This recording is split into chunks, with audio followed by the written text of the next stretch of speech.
जय जगन्नाथ सांग मैंने आपण मैंने समस्ते केमिति अछंती आशा करुचे समस्ते बहुत ही भलरे थिबे।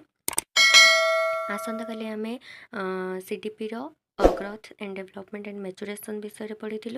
आज आमे सेकेंड लॉन्ग क्वेश्चन पढ़ू nature of growth and development. तो nature of growth and development माने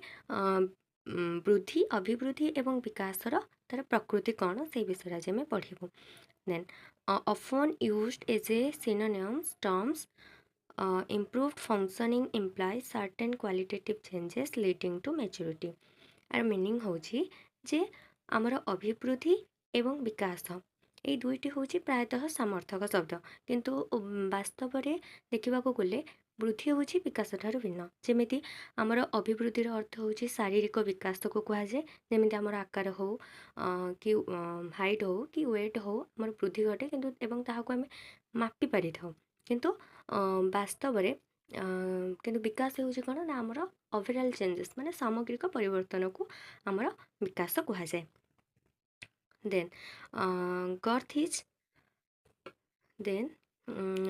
is cellular development is organisational माने आमर अभिवृद्धि होची कषपूर्ण किंतु विकास होची सांगठनिक। मीन्स ना growth refers to the changes in the particular aspects of the body and development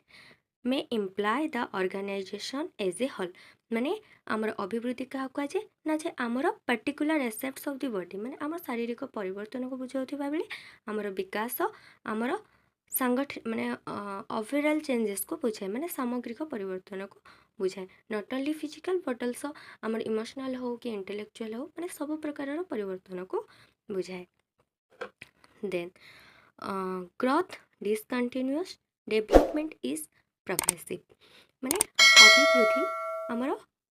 बंद हो जाए किंतु माने परिपक्वता जिते आमर परिपक्वता आसी जाए से आमर अभिवृद्धि बंद हो जाए किंतु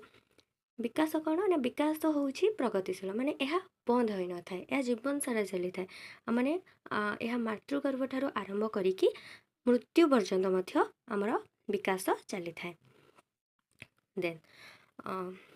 growth involves body changes development involves changes from origin to maturity माने होची ग्रोथ होची आमर शरीर परिवर्तन सहित जड़ित होता है किंतु आमर डेवलपमेंट होची प्रगतिशील माने आमर विकास मूलर परिपक्वता पर्यंत अंतर्भुक्त। Then joint product of heredity and environment means it is the combination of nature and nurture जे अभिवृद्धि एवं विकास होची। देन आमे आ गोटे लॉन्ग क्वेश्चन पढ़िबा होची difference between growth and development अभिवृद्धि एवं विकास मध्य पार्थक्य कौन ता जानिबा। Growth refers to increase in size height weight etc माने अभिवृद्धि हेउछि आकार उच्चता एवं ओजन इत्यादिर वृद्धि को बुझाई थाए। In other words it is concern with the changes in particular aspect of body and behaviour माने अन्य अर्थ रे कहबा को गले जे यह होची अभिवृद्धि होची आम शरीर एक निर्दिष्ट अंश बा आचरणर परिवर्तन को बुझाई थाए किंतु development refers to the changes in structure form और shape and improvement in functioning माने विकास होची आम शरीर गठन किंबा आकृतिर परिवर्तन बा ओवरऑल चेंजेस को बुझाई थाए। देन ग्रोथ इज मेजरेबल माने आमर अभिवृद्धि होची मापिबा योग्य किंतु डेवलपमेंट इज ऑब्जर्वेबल माने यह आम मापिबा योग्य नुह यह होची पर्यवेक्षण योग्य। Then maturity is the end point of growth परिपक्वता हेउछि अभिवृद्धिर शेष बिंदु किंतु development does not end but continuous throughout life माने विकास केबे भी सरे नाही माने यह एक लाइफ लॉन्ग प्रोसेस यह जीवन सारा चली था माने जन्म ठारू आरंभ करके मृत्यु पर्यंत यह चली थाए। Then these are quantitative changes माने अभिवृद्धि होछि हमर परिमाणात्मक परिवर्तन को बुझाई थाए किंतु दीज आर क्वालिटेटिव चेंजेस माने डेवलपमेंट होछि गोटे गुणात्मक परिवर्तन को बुझाए। Then growth indicates changes according in any part of the individual माने विकास कौन करे ना विकास होची जे व्यक्तिर